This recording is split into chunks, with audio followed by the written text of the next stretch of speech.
Todos já votaram no plenário. Está encerrada a votação. A felicidade, Brasil. A felicidade, Brasil. 379 sim, 64 não. Muito bem. Um total de 443 estão aprovadas as emendas. Glória a Deus. Em votação, as emendas do Senado Federal. De números, por favor, gente. De números 1, 2, 3, 5, 6, 7, 8, 9, 11, 13 e 15. Ao projeto de lei complementar de número 93 de 23, comparecer pela rejeição, ressalvados os destaques. Antes das orientações de bancada, o deputado Cajado está ali muito empolgado. Antes da orientação de bancada, cabe ao relator o esclarecimento ao plenário sobre as emendas que foram rejeitadas na Câmara pelo relator das emendas do Senado Federal. Senhor presidente, então quem defende as emendas do Senado, vota sim. Né? Vamos ouvir a fala do relator. Na hora da orientação, deputado Lindenberg, eu deixarei claro para cada parlamentar como se faz. Senhor presidente, senhoras e senhores deputados, as emendas do Senado, elas, de uma certa forma, aperfeiçoam o nosso texto. Porém, desde o início, quando nós elaboramos o relatório, e aqui eu quero retribuir as palavras do líder do governo, o deputado Zé Guimarães.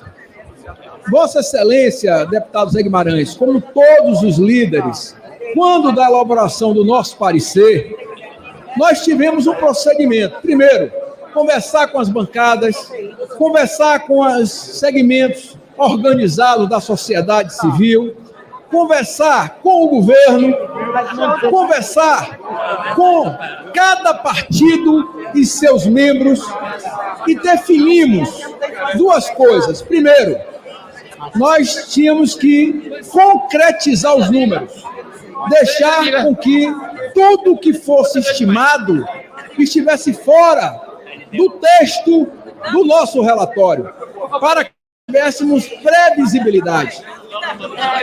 O Senado altera um pouco essa concepção por colocar estimativas, a exemplo da emenda do senador Randolfo. Outras emendas vêm nesse mesmo intuito de descaracterizar um pouco o que nós concretizamos. Por isso que nós achamos conveniente rejeitar a maioria das emendas. Algumas, de forma redacional, de igual forma, nós achamos que a redação que a Câmara promoveu era mais clara, era mais concretizada naquilo que é o objetivo e espírito do que a Câmara acordou com os líderes. Daí porque achamos que manter o texto da Câmara, à exceção do Fundeb, do Fundo Constitucional do Distrito Federal, era manter o espírito daquilo que nós tínhamos consensualizado.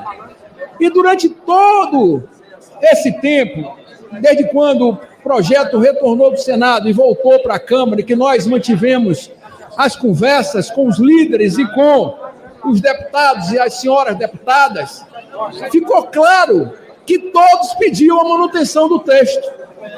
Tanto que o placar demonstrou com essas excepcionalidades do Fundeb e do Fundo Constitucional, foi para 379 votos. Aumentamos em 15 votos a mais. 15 votos a mais, porque aumentou o consenso em cima do texto que a Câmara tinha votado de forma consagradora.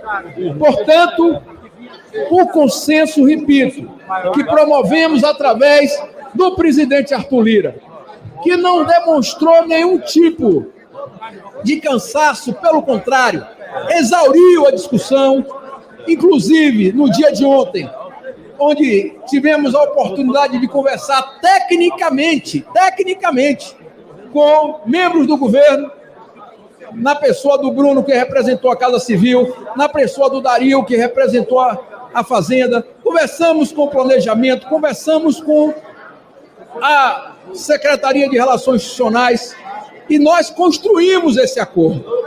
É um acordo que consensualizou e, repito, o placar demonstrou isso. Portanto, eu achei por bem, junto dos líderes, rejeitar as emendas. A maioria delas tratava de redação, que nós preferimos, como foi dito, do texto da Câmara, e por isso, presidente, eu mantenho todas as rejeições das demais emendas, por entender que o texto da Câmara majoritariamente representa aquilo que o governo, os parlamentares e o conjunto da sociedade brasileira pensa de uma regra fiscal que traga previsibilidade, que traga responsabilidade com viés social, mas, acima de tudo, controle as despesas e a trajetória da dívida pública. Estou cortando o abraço da Lula.